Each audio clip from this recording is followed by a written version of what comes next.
Technology is changing the way companies build their businesses, but how? I'm joined by Luigi Matrone, founder and managing director of eBusiness Institute, to discuss further. Welcome to Dukascopy, Luigi. Thank you. So how are technologies, both virtual and physical, changing how companies build their businesses? It's no news that technologies change businesses. If you think about computers, mobile phones, they have been disrupting businesses for decades by now. We give them for granted though. The thing is, technology evolution is constantly making businesses obsolete or allowing new businesses to come into the market. Think about the famous Kodak case study. A company, market leader on analogic cameras, that goes out of business because it didn't anticipate the change with digital technology coming in. So if you think about that, today at Wall Street, new companies listed have a lifespan, a life expectation of only 15 years versus 50 years a few decades ago. That tells you how technologies can be disruptive for businesses or allow new companies, think about Facebook, Airbnb, Uber, to come and play a disruptive role for an industry. So with that in mind, at eBusiness Institute, we study technologies and how technologies impact the business model of companies, and we help our clients to go through a transformational process that keeps them constantly updated with what's coming and helps them mold their business model to stay competitive for the future. And how can a company tell whether a technology is worth investing in? For example, we had the Google Glass, an innovative idea from a world-renowned company, and yet it's now been pulled from shelves, albeit temporarily. So how can one tell? Well, I see fundamentally two big buckets, let's call it like this. On one side, you have purely experimental technologies, and on the other side, you have consumer or business-ready technologies. Google Glasses fall into the first bucket. I believe Google has done a fundamental mistake with the glasses. They put it out in the market with a lot of marketing behind way too early. And the technology is an experimental technology that it's not ready for consumers. So very few businesses can do something today about it. Fundamentally, the Google Glasses today have no real utility, or they are not consumer friendly. So people will not put them on, and so companies are not ready to invest into it.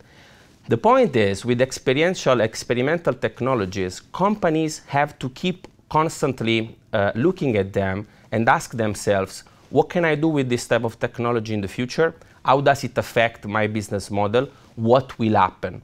And then at the point they will be consumer ready, then they can start implementing them into the business model. And today this is the case with many virtual technologies. You think about social media, e-commerce, they're all ready, and companies have to act now to understand how to evolve the way they operate and integrate it into the business model, taking some serious strategic decisions. So it's a matter of the life cycle of the technology per se. Don't get taken by the hype and by the trend, but rather understand what drives my business and how can I do more business with a certain technology. Now, is there a time frame where businesses need to start incorporating new technology? Well, I would say it's mostly an ongoing innovative process. So companies that embrace change, they will go through a journey where they study and research the experimental technologies. They start playing a little bit with it, small-scale experimentations, before they understand that actually they can do something with it that can evolve their business. And so they expand the testing still until they realize the actual change can happen. And so they make strategic decisions about how to evolve their business model, how to change their organization around those technologies. So they go into a larger scale. But that's not done. They need to constantly iterate on the innovative process because that's an evolving, improving, step-by-step evolution that they can undertake. So I see it as primarily a mindset shift that companies have to embrace towards innovation. And that's primarily our aim with the Institute. We help them go through baby steps that take the whole organization into these different phases, from studying to full implementation and iteration within the business model. And what impact are technologies having on the employees? Now, that's a fundamental question. Ultimately, any technology changes the way you do business and changes your organizational model, which changes the way people work into companies. With the new technologies coming in, the disruption is strong, heavy, and fast. So many people are scared about it.